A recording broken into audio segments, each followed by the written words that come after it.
Bees. They pollinate some of Florida's biggest crops, but just 7 years ago, there was a colony collapse. And since then, beekeepers have been working really hard to rebuild. Tonight, News Channel 5's Mike Trim shows you why it's slowly getting better and some things you can actually do to help.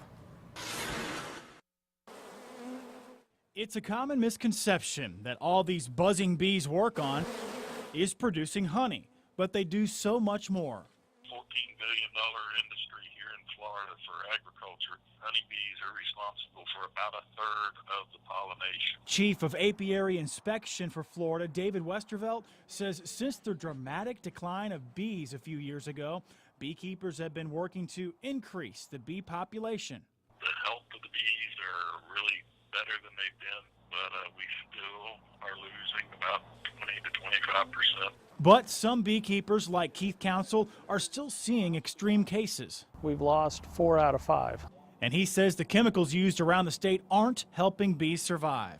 When you get them, they look kind of oily, they look diseased, they just don't look healthy. To get our bees healthy again, Council and Westervelt say grow native plants and don't use insecticides or pesticides. First thing everybody thinks is grab a can off the shelf and spray whatever you can on them.